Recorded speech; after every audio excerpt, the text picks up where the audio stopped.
up, guys? Coach Myers, aka Chef Myers, back with Max Effort Meals. Welcome to my backyard. Got my man Cory G here hanging out with me today. What up, baby? Now, G, you know I love to cook. Yep. And I know that you love tacos.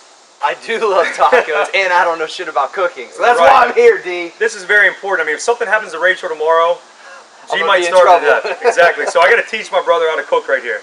Now, I've always loved to cook. This is something I got from my old man, just like weightlifting, you know? Absolutely. And now, over the years, I would definitely say I'm a better weightlifter than him.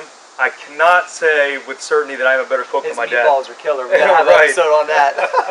So, Dad, if you're out there watching, I still bow down to you with the cooking. I might be able to outbox you and outlift you now, but I can't mess with you on the cooking tip. So, today we're gonna go over how to make fish tacos. We're gonna do some mahi and some shrimp, and we're gonna do two different versions. One that's gonna be like a lettuce wrap style, and one that's gonna be a traditional corn tortilla. So that way, if you're going low carb or keto diet, you can go with the lettuce wrap. Excellent. Sound good? Let's do it.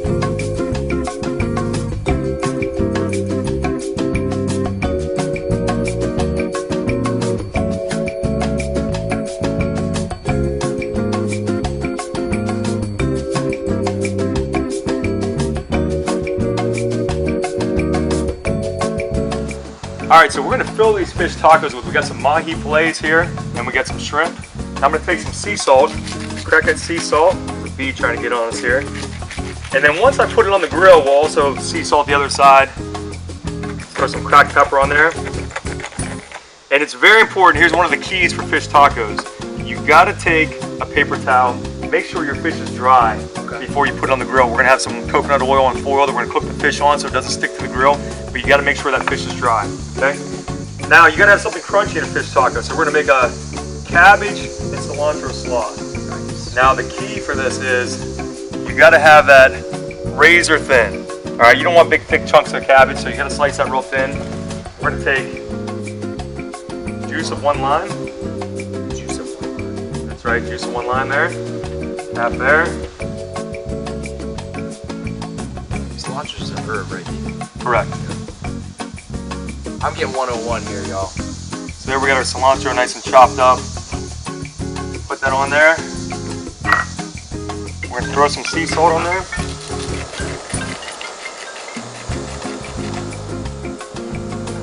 And then we're just gonna mix that up.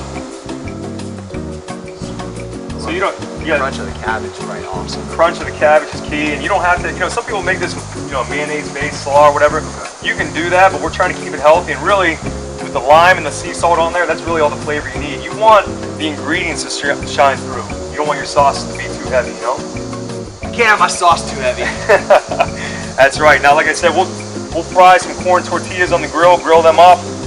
We got some goat cheese we'll top it with, keeping it dairy-free. Some salsa, we might even throw some sriracha on there. And we got our avocado. Let's throw the fish on the grill and get moving. Okay, now one of the biggest keys to cooking fish on the grill is you got to put down some foil. Now normally I would never put foil on the grill because you want your meat to get that taste and that char from the grill. But fish is kind of flaky and it would, you know, probably stick to the grill. So we're gonna put some foil down, put a nice dab of coconut oil on there. We're gonna spread the coconut oil around a little bit.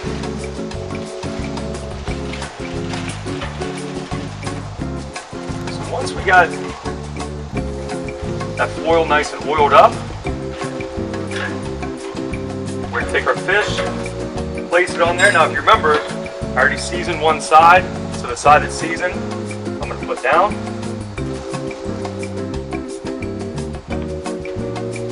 Right like that. We're gonna throw our shrimps on here.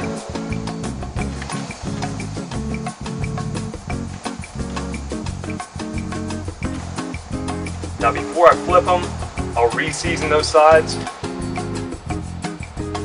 We're gonna let that cook 3 to 5 minutes with it shut. I'm gonna take some jalapenos fresh out of my garden.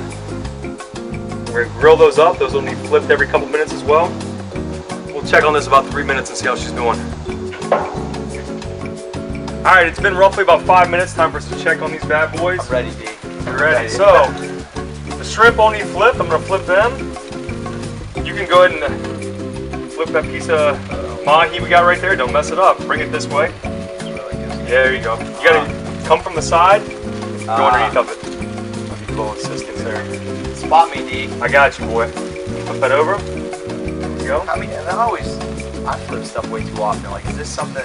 Should these things flip like once, twice, multiple times? I mean, what's your outlook on that? You know, for steak, fish, things like that, you just want to flip them once. Because what happens is, when you flip it, now that side's going to cool a little bit. Okay. And then, like, if you flip it again, it's going to start re-cooking that side. So once it's cooked through to the middle, you want to stop. You know? So definitely, is there an indicator when it needs to be flipped? I'm looking for. You're looking for the keys. I got you. I mean, kind of a good rule of thumb for fish is roughly about 5 minutes, 3 to 5 minutes. But it's one of those things, you know, your grill's always going to be different, especially with the temperatures different outside. Sure. You just kind of got to do things by the looks. Now, I probably could have flipped the shrimp in 3 minutes. Okay. But you know what I mean? The grill's pretty forgiving, so no big deal on that. We'll get them flipped. We'll cover back up. Another 3 to 5 minutes should be done. Now, even though we're doing the healthy lettuce wraps, we're also going to throw some authentic corn tortillas on there. Now, when your fish is almost done, that's about when you want to add the tortillas. We're just going to throw them on there, flip them every 30 seconds or so, let them get a little bit crispy, a little browned on the outside, and they'll be good to go. Jalapenos are almost done. They're starting to get a nice crust, but they're not getting burnt. Take them off in a second. Fish will be done in 1 or 2. It's almost time to eat. It's starving. All right, the shrimp was already done a minute or 2, so we got it off. We need to give the mahi a couple more minutes. The shells are done as well, so we'll go ahead and get those off there. Now you want them crisp, but not rock hard. Got a little bit of grill marks on there. Nice and tasty. You hear the sound when they drop. Oh yeah. Oh!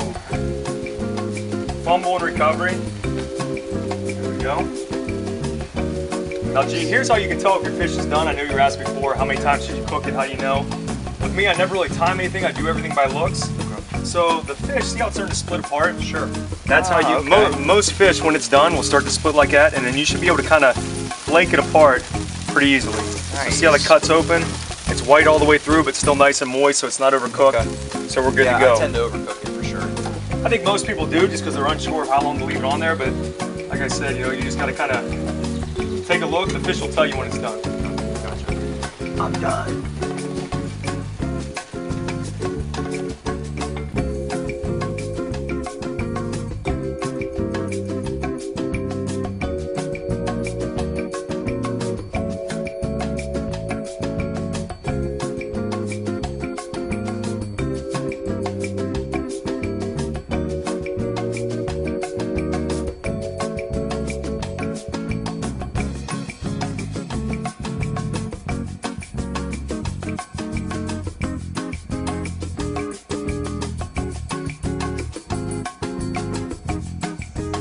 Alright, G, we got our fish tacos loaded up on the corn tortillas. We got our shrimp, some avocado, goat cheese, salsa, our cilantro and lime slaw right there. And then on the lettuce wraps, we got the mahi, goat cheese, and again, the avocado's buried down there. A little bit of salsa, the cilantro slaw for that crunch.